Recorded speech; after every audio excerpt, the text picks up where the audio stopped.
Ce matin, la Ville de Montréal vient de dévoiler son budget pour l'année 2026 et on parle d'augmentation pour les taxes municipales en moyenne de 3,8 %. La vraie question, c'est pas nécessairement combien en augmentation de moyenne, mais c'est beaucoup plus qui est affecté et où. Si vous regardez sur la carte que je vais mettre à l'écran, vous allez voir, il y a certains arrondissements où c'est un petit peu plus foncé et d'autres arrondissements, c'est plus pâle. Ça, c'est la variation par rapport à la moyenne. Ça veut dire qu'en 2026, l'arrondissement devient définitivement un facteur financier majeur. Deux propriétés achetées au même prix n'auront pas les mêmes incidences financièrement pour un acheteur.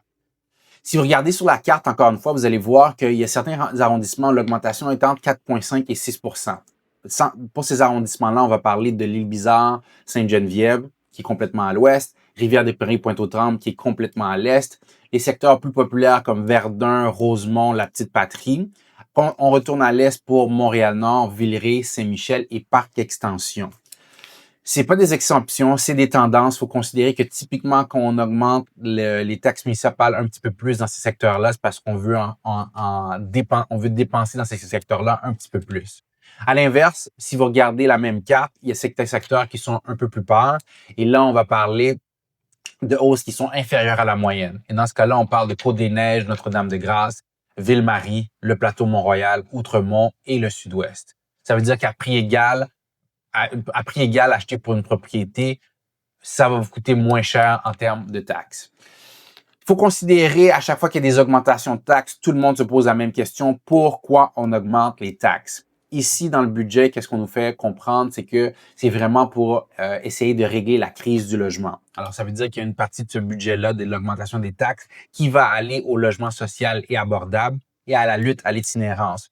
Si vous habitez à Montréal, vous marchez sur des grandes rues ou même dans certains secteurs comme Hochelaga, Maisonneuve, vous le voyez, l'itinérance est beaucoup plus importante que qu'est-ce qu'on voyait il y a 5 ans, qu'il y a 10 ans. Je vois beaucoup de campements. J'ai une propriété qui est sur le marché dans le secteur de Hochelaga, Maisonneuve et sur la rue Notre-Dame, il y a énormément de campements qui sont là. Alors, la Ville fait un effort conscient pour même augmenter le budget qu'elle avait les années précédentes à la lutte à l'itinérance. Elle veut aussi acheter des immeubles stratégiques dans laquelle elle va pouvoir faire du logement social et abordable. Elle veut aussi, pour une question qui a été souvent soulevée par les gens qui travaillent dans la construction, accélérer la livraison des permis. Une autre chose qu'elle fait, c'est comme il y aura plus de permis qui vont être livrés, c'est que la Ville veut aussi être capable d'inspecter et encadrer ces nouvelles constructions-là.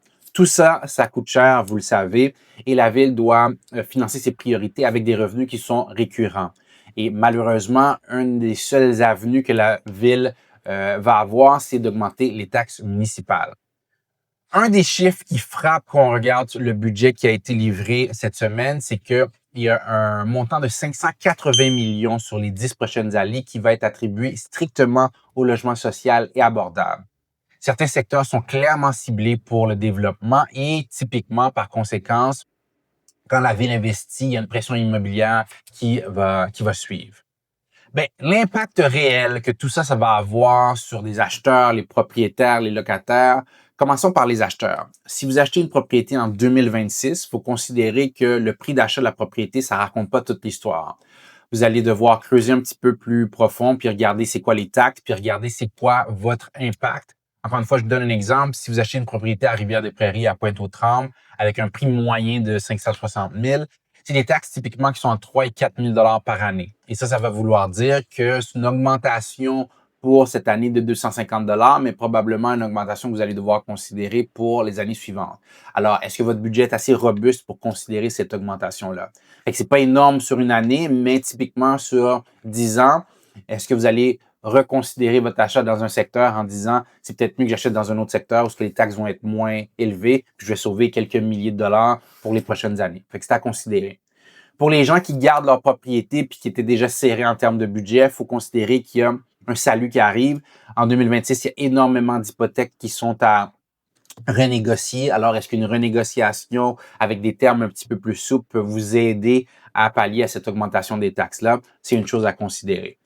Si vous êtes locataire, par contre, il faut considérer qu'il y a une partie de ces augmentations-là qui va vous être transférée. Vous le savez qu'il y a une grille du TAL où ce que on peut voir la façon que le propriétaire applique les augmentations de ses coûts et qui sont transférés au locataire. Alors, c'est une chose à considérer. Est-ce que pour vous, ça va vous forcer avec une augmentation des taxes de reconsidérer votre situation de locataire et de considérer acheter? C'est peut-être une chose. Sinon, faut que vous soyez au courant que ces augmentations-là sont en partie transférées au locataire. Une autre chose qu'il faut considérer, c'est bon, bien sûr, il n'y a jamais personne qui est content de voir que les taxes augmentent parce que c'est des coûts supplémentaires pour tout le monde. Mais la décision finale, c'est de voir est-ce que ce montant-là est bien utilisé, est-ce que ça rend la ville plus facile, plus intéressante à habiter. On va le savoir dans les prochaines années.